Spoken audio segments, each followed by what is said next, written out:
A primeira temporada de Baseado numa História Real foi chocantemente boa e eu fiquei viciado nessa série. Eu não vi a hora de chegar uma segunda temporada, porque eu tinha amado a história sobre um casal que fez uma parceria com um serial killer pra gravar um podcast. Eu achei essa história bem única e era uma trama tão surreal que tinha uma pitada de comédia legal e também misturava isso com true crime ficcional, que eu também adorava. Então assim, eu já sabia que essa história tinha muito potencial pra uma loucura muito boa e eles realmente fizeram isso na primeira temporada e eu sabia que a segunda ia ser tão boa quanto e foi. Eu até recomendei a primeira temporada pra vocês ficarem empolgados pra ver a segunda e agora chegou o momento de falar sobre ela. E se vocês caíram de cabeça aqui no canal, meu nome é Matheus, falo de séries e filmes, já fiz vídeo sobre a primeira temporada dessa série, então se você não sabe sobre o que ela fala, esse vídeo aqui tá bem completo, falei sobre tudo, dei motivos pra você assistir. E nesse vídeo de hoje eu vou falar sobre a segunda temporada com spoilers. Então se você ainda não assistiu a segunda temporada que tá lá no Globoplay, corre lá, assiste, depois volta aqui pra gente conversar um pouco sobre ela. E tristemente não teremos terceira temporada, né? Não chora, não chora, não chora. No final do vídeo eu explico o porquê. Mas antes de começar a falar sobre essa segunda temporada, deixa o like que é importante, se inscreve no canal para próximos conteúdos e me conta nos comentários o que vocês acharam da segunda temporada. Quero muito saber o que vocês têm a dizer. O final da primeira temporada de Baseado numa História Real mostrou a Eva e o Nathan encobrindo o corpo da Ruby que eles acharam ali no chão e eles achavam que o Matt tinha matado ela. Mas logo no começo de temporada, a série já elimina meio que esse enredo aí, esse mistério, e ele joga a culpa dessa morte nas costas do Simon, o marido da Ruby, que tinha sido agressivo no final da temporada passada, matou um cachorro e a gente vê que ele matou ela, né? Tem até uma ceninha de flashback. E com isso, logo no começo dessa história aí da segunda temporada, eles meio que deixam esse enredo de lado e partem pra outra coisa. Principalmente porque um novo showrunner apareceu pra cuidar da série, né? Da primeira temporada acabou deixando a série. Um novo showrunner, que é o mesmo de Desperate Housewives, acabou tomando conta. E esse showrunner preferiu focar muito nesse começo e mostrar a Eva e o Nate tentando tomar decisões mais sábias. A Eva, por exemplo, depois de 3 meses de ter o filho, tá tentando não pensar em true crimes. Ela quer voltar a trabalhar como corretora de imóveis, enquanto o Nathan tá ali voltando a trabalhar como professor particular de tênis. E esses dois acharam que eles teriam um tempo pra retomar suas vidas, mas eles não tiveram, porque logo no começo a gente já tem uma morte. E esse novo assassinato coloca esses dois novamente no mundo do true crime. E a Eva volta a investigar mortes, no caso ela faz até aquele quadrinho ali de investigação dela. Ela vai até a cena do crime da morte, tenta investigar o que ela puder. E como sempre, ela vai fazer as coisas mais inconsequentes possíveis, que vão colocar ela em furada. E diferente da primeira temporada, que era muito focado na Eva documentar o que ela descobria num podcast, até porque o podcast lá na primeira temporada tava bem alta, né? Não que hoje em dia não esteja, mas diminui um pouquinho. Aqui nessa segunda, eles focam muito em colocar o TikTok como algo importante pra Eva, porque a gente tá vivendo uma era onde o true crime no TikTok é fortíssimo. E a Eva documenta tudo que ela tá descobrindo no TikTok usando um filtro de coelhinho, né? E é muito engraçado ver isso acontecendo. E aí ela vai falando ali, tipo, ai, o próximo assassinato vai ser esse. E é hilário ver isso acontecendo. E tadinho do Nathan, né? Tipo, ele só queria ter uma vida normal, voltar ali a ser um tenista também, né? Ele tá ensinando o tênis, mas ao mesmo tempo ele queria voltar pra antiga carreira de tenista dele. E o tadinho é puxado pela Eva pra toda a loucura que ela sempre coloca ele. E óbvio que a gente tem o Matt, né? Nosso assassino favorito, que agora tá tentando ser paz e amor. Ele tá ali tentando seguir um caminho mais zen. E ele até ficou noivo da Tori, a irmã da Eva, e eles formaram um casal lindo nessa segunda temporada. E assim, o Matt é um assassino, mas ele é muito divertido. Ele também tá tentando deixar o passado pra trás e seguir aí no presente sendo uma pessoa boa. Então assim, eu vivia passando pano pras cagadas dele. Até porque eu tava adorando a química que ele tava tendo com a Tori. E eu sentia que eu tava vivendo um relacionamento tóxico com ele e com a Tori nessa segunda temporada. Porque quando chega ali próximo ao final, eu fiquei tipo, gente,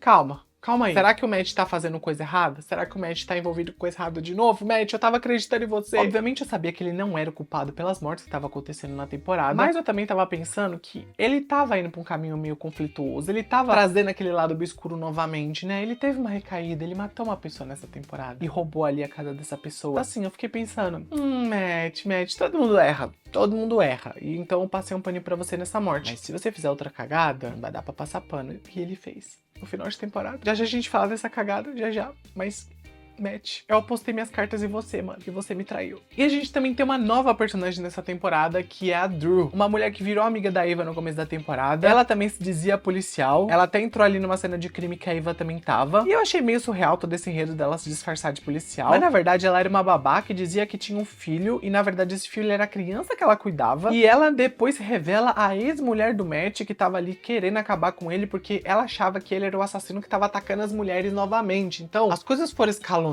pra essa personagem num nível que eu não esperava. Tanto que teve uma hora que eu falei, gente, as coisas estão indo pra um lado tão louco que o que tá acontecendo com essa série? Mas aí eu parei e refleti. É uma série de comédia com episódio de 30 minutos. Então é isso. É isso. Essa é a delícia dessa série, sabe? A gente sabe o que esperar. E ainda ver a Liana Liberato relembrando seus momentos de Pânico 6 e matando a Drew pelas costas foi tão revigorante, gente. Mas ao mesmo tempo, eu ainda fiquei com um pouco de pena do filho da Drew, porque esse menino perdeu a mãe e ele gostava dela. Foi um misto de emoções essa morte. Entretanto, a Drew também parecia meio louca, assim como o Matt era, né? Então...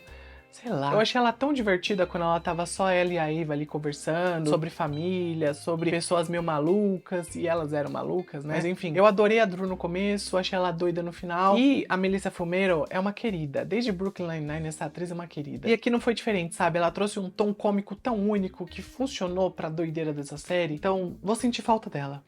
Vou sentir falta dela. E a Kelly Coco é a dona e proprietária dessa série, isso é inegável. Ela tem uma desenvoltura atraente, uma energia caótica que sempre funciona nas séries aí que ela participa, então aqui não é diferente. Os olhos esbugalhados dela sempre me prendem muito. E a abordagem que ela traz pra viver a Ava joga muita intensidade pra essa personagem, né? Então as cenas que ela tá mostram que ela é uma personagem caricata e repleta de ansiedade, que quer fazer as coisas a qualquer custo, a qualquer momento, então ela é muito impulsiva. Eu adoro isso nela. Mas sem mais delongas, vamos pro final de temporada pra conversar sobre ele. Que nesse final a gente tem a revelação de quem é o assassino que tá matando ao longo da temporada. E a gente descobre que esse assassino é um imitador, no caso a Paige, irmã da falecida Chloe Lake, que foi morta pelo Matt lá no primeiro episódio da série, da primeira temporada. E assim, esse caso da Chloe foi o caso que fez a Ava descobrir que o Matt era o estripador de West Side. Então, esse caso conecta o final ao começo, muito da hora. E a motivação da Paige é reunir pessoas que usaram o True Crime pra lucrar em cima das mortes das vítimas e enaltecer os assassinos. Porque basicamente, quando você traz um True Crime, você glorifica e imortaliza os assassinos, em vez de lembrar das vítimas que morreram na mão dele, como aconteceu com a irmã dela. Então as pessoas que a Paige assassinou foram pessoas que lucraram com o True Crime. E aí a gente teve o Jared Leto, tava interpretando ali um assassino. Além das podcasters também do Sisters in Crime, que morreram logo no último episódio. E essa morte delas foi muito hilária. As duas ali estavam tentando chantagear a Ava e o Nate, por elas descobrirem ali que eles sabem sobre o Matt, porque eles que gravaram o Based on True Story lá na primeira temporada, e elas descobriram isso. Mas elas nem conseguiram fazer eles contarem sobre o Matt, porque antes disso, né, a Paige apareceu e eliminou as duas. E eu adorei que essa temporada trouxe uma forte crítica, né, aos criadores de conteúdos que falam sobre True Crime, como esses tais criadores aí meio que lucram em cima desses casos bizarros. Não que seja errado, mas ao mesmo tempo é uma coisa pra você rever, sabe? Principalmente as pessoas que consomem. Eu acho certo, eu gosto de terror, eu gosto de True Crime, eu acho que cada um consome o que quer, mas eu acho que a forma com que pode ser abordado, né, focando mais nas vítimas do que dos assassinos, é algo que às vezes a gente não para pra pensar. Então é muito interessante a gente ver por esse lado, mas é também interessante ver que às vezes as pessoas semeiam fake news nesses tipos de conteúdo, ou até mesmo colocam teoria da conspiração nesse tipo de conteúdo.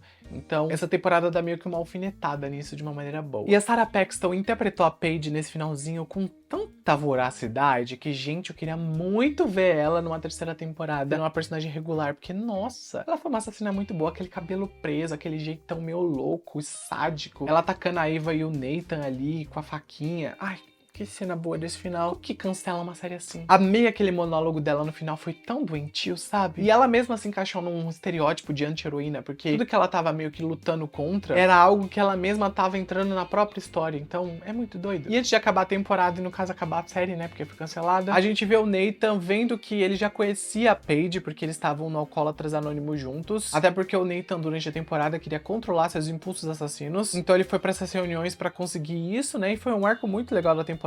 Pena que foi pouco trabalhado, deveria ter ganhado mais destaque. E a reviravolta do final mostrou o Matt incriminando o Nathan ali como se ele fosse o estripador. E a polícia tá cheia de provas contra o Nathan, né? Porque o Matt pensou milimetricamente como deixar o DNA do Nathan em todas as provas que ele podia. E isso foi muito chocante pra mim, porque eu tava adorando a amizade do Nathan com o Matt. Gente, o bromance dos dois tava funcionando tão bem. Era uma amizade esquisita? Era uma amizade esquisita. Mas era muito divertido de ser acompanhado. E foi algo que foi se transformando muito ao longo da temporada, até que a gente chega no final e é um cavalo de Troia, sabe? O Matt tava fazendo o Nathan se tornar culpado ao longo de todos os episódios, e eu não percebi isso. Então, assim, eu fui surrupiado por esse arco deles. E enquanto o Nathan tava sendo preso pela polícia no final, né, sendo detido e levado pra cadeia, o Matt já tinha vazado, tinha levado a Paige junto com ele, e ele tava mantendo ela viva em cativeiro. E assim, a temporada acaba dessa maneira, com um final mega em aberto. Ai, que raiva, odio finais em abertos, principalmente quando eu gosto da série. E é um final em aberto porque, gente, é aquele tipo de final que deixa questões, porque o Matt, algumas cenas antes, tava com o filho dele, e com a Tori. E eles estavam planejando os três fugirem juntos. E aí ele deixa o filho com a Tori, vai lá fazer esses rolê ali com a Paige. A tadinha da Tori acabou tendo que deixar o menino na frente de uma delegacia depois de perceber que o Matt tinha zarpado e ela não sabia nada sobre a criança, ainda mais que a criança tinha asma. E essa criança já tinha sido abandonada pelo pai aí nesse final. A mãe foi morta pela própria mulher que deixou ele na delegacia, no caso a Tori. E é capaz que essa criança vire uma serial killer no futuro, porque olha o tanto de loucura que essa criança passou. Então assim, gente,